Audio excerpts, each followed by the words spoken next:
session de partager quelques astuces avec vous. C'est aussi l'un des objectifs de Worship Booth, partager quelques astuces sur comment louer et adorer le Seigneur en tant que chrétien, en tant que croyant, et également parfois en tant que conducteur de louange et adoration. Nous avons à cœur de véritablement amener les gens à être des adorateurs comme Dieu le souhaite, comme le Seigneur voudrait. Et au travers de ces pépites, nous pensons que vous serez davantage bénis et enrichis pour pouvoir bien faire les choses. Amen. Nous souhaitons encore la bienvenue à tous ceux qui nous rejoignent dans ce direct. Soyez les bienvenus dans la présence de Dieu. Nous espérons que ce que nous ressentons actuellement, vous êtes également en train de le ressentir par la grâce de Dieu. Et que le Seigneur vous rencontre au point même de votre besoin, parce que lui, mieux que quiconque, sait ce qui est bon pour vous. Alléluia. Alors, aujourd'hui, nous aimerons aborder un petit thème sur la louange adoration, parce que la louange adoration est un thème très, très vaste. Étant donné que c'est quelque chose que nous sommes appelés à faire jusqu'à l'éternité, c'est-à-dire même lorsque nous serons avec le Seigneur, nous serons toujours en train de le louer et l'adorer. Ce thème est aussi vaste que le royaume des cieux. Amen. Et la plupart d'entre nous ne nous focalisons que sur un pan de ce thème qui est le moment de louange et adoration. L'attitude à avoir pendant un moment de louange et adoration. C'est ça que beaucoup de personnes connaissent et c'est sur ça qu'on enseigne beaucoup. Oh, lorsque nous sommes dans un moment d'adoration, il faut lever les mains, il faut fermer les yeux, se mettre à genoux, acclamer, danser. All that is good. Mais parfois, il y a d'autres aspects de ce thème que nous sommes également appelés à connaître. Et je pense dès la première session, j'avais donné la définition de ce que c'est que la louange et de ce que c'est que l'adoration. Je vais revenir dessus en une phrase parce que ici, on ne peut pas tout vous dire. Des séminaires seront organisés, des brochures seront publiées pour l'édification du corps de Christ à ce sujet. Mais pendant nos directs, ce sera très bref, ce sera vraiment un teasing pour vous amener à rechercher davantage et à avoir soif de connaître. Alors, la louange, c'est simplement parler des merveilles de Dieu. C'est faire la publicité de Dieu. C'est vanter les œuvres de Dieu dans nos vies et autour de nous. Et l'adoration, c'est la plus haute forme d'expression d'amour. C'est la raison pour laquelle elle ne s'adresse qu'à Dieu. C'est dire à Dieu qui il est, en s'adressant à lui directement. S'adresser à Dieu directement en lui parlant de ses œuvres, c'est pas l'adoration, c'est la louange.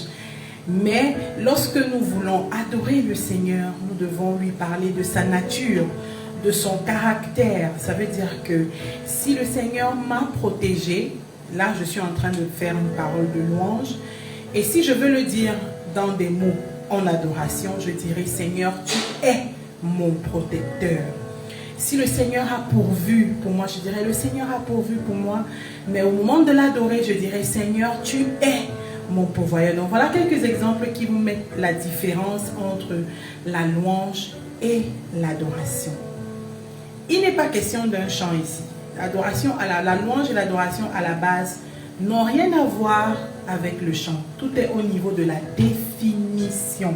C'est-à-dire que par nos paroles, c'est-à-dire la voix parlée, par nos chants, par notre attitude au quotidien, nous pouvons louer le Seigneur, c'est-à-dire parler de ses merveilles, et nous pouvons adorer le Seigneur en lui exprimant tout notre amour, en s'adressant à lui directement ou en reflétant un comportement qui le glorifie.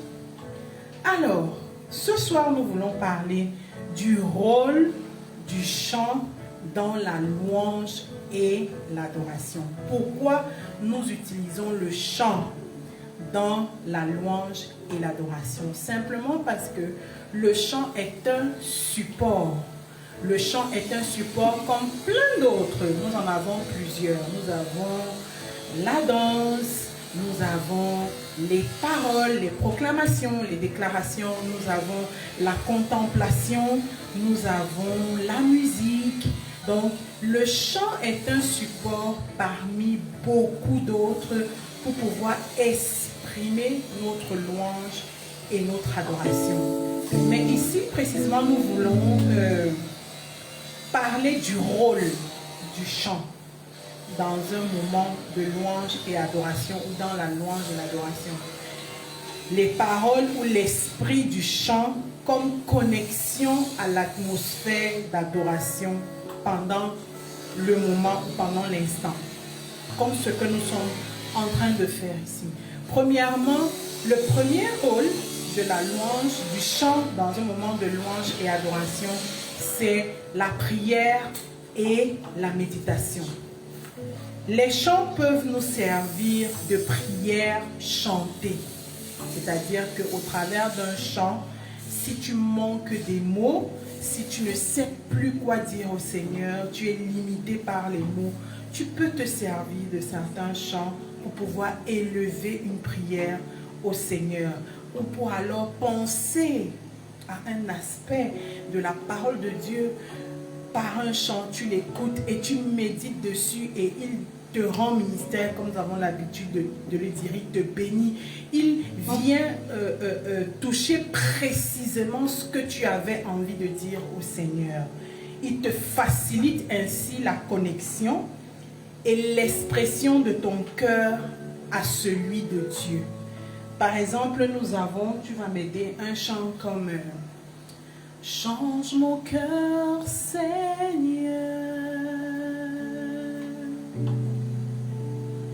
et purifie-moi.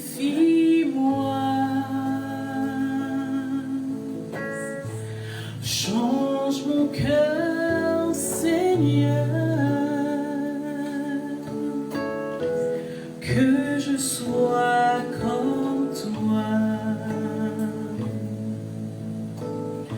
Change mon cœur, Seigneur. Ça, c'est une prière au Seigneur. Et purifie-moi. Vous voyez qu'au travers de cette chanson, vous êtes plus expressif et vous avez plus de facilité à vous connecter au Seigneur et à l'atmosphère qu'il vous faut pour pouvoir exprimer votre cœur au Seigneur. Alléluia. Deuxièmement, le rôle du chant dans la louange adoration, c'est de nous permettre d'exprimer notre foi. Nous permettre d'exprimer notre foi. Le chant nous permet d'exprimer notre foi en Jésus-Christ. Il nous permet de déclarer notre amour, de témoigner de ses œuvres et de sa nature. Parfois, tu as envie de dire des choses au Seigneur qu'il a faites pour toi, mais tu es limité.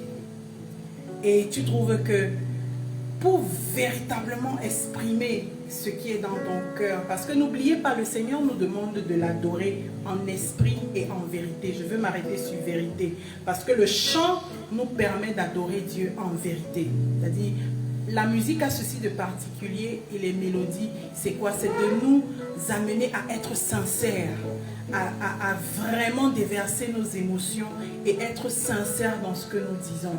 Alors, le chant va t'aider à exprimer ta foi en Jésus. Le chant va t'aider à déclarer tout ce que le Seigneur a fait pour toi, de parler de sa nature, de parler de ses œuvres.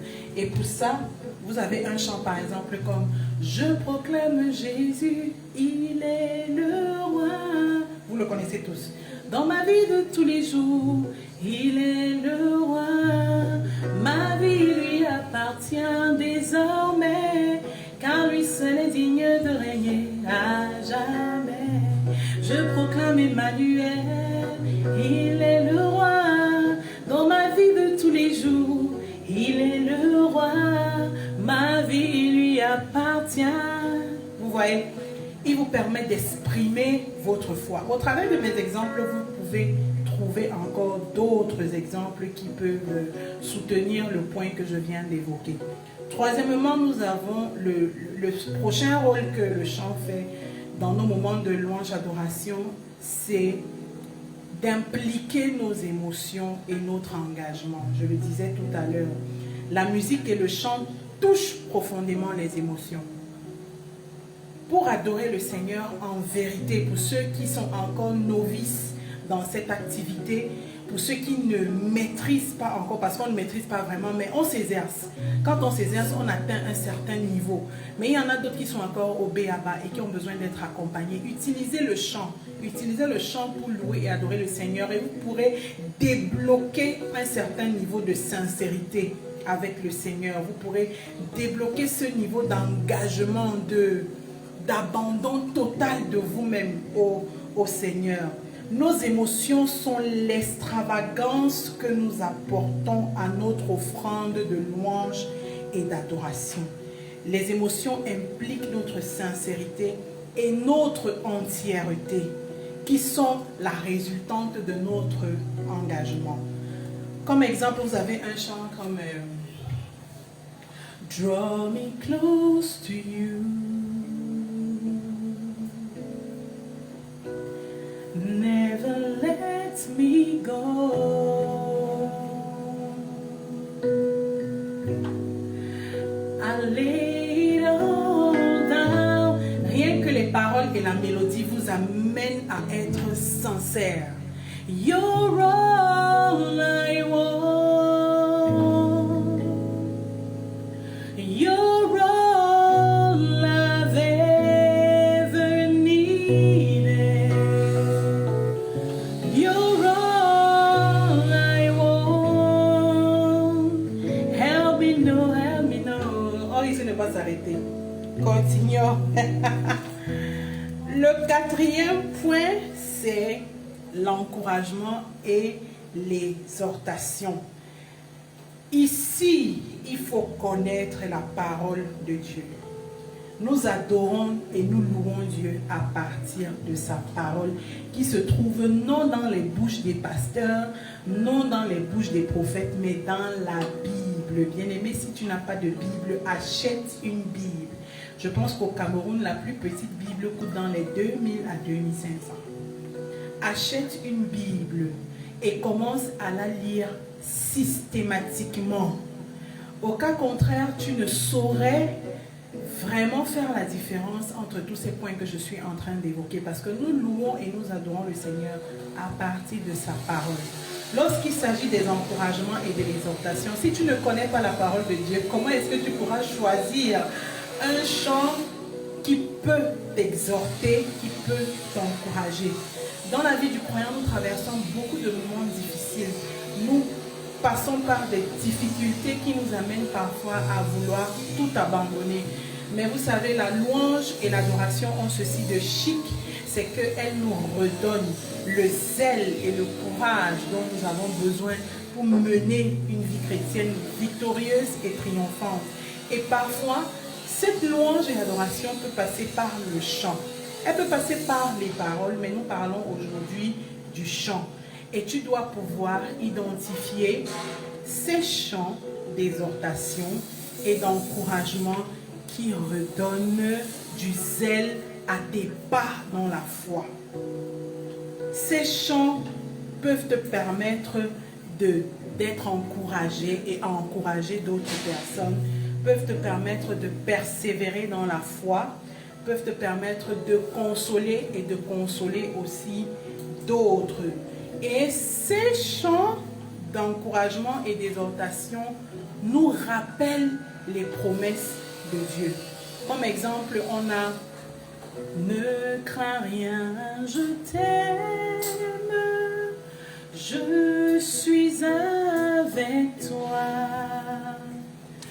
Promesse suprême qui soutient ma foi. Et vous connaissez le refrain. Non, jamais tout seul. Non, jamais tout seul.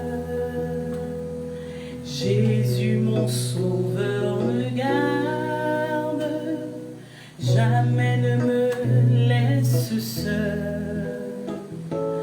Non, jamais tout seul.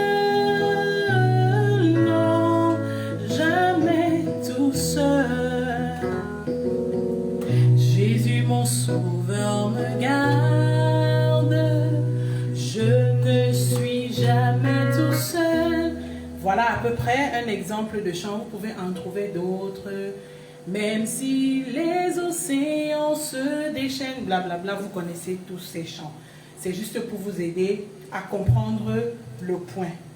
Et à la fin, finalement, le dernier point, le dernier rôle du chant dans la louange et l'adoration, c'est l'unité et la communion. Alléluia, c'est très important.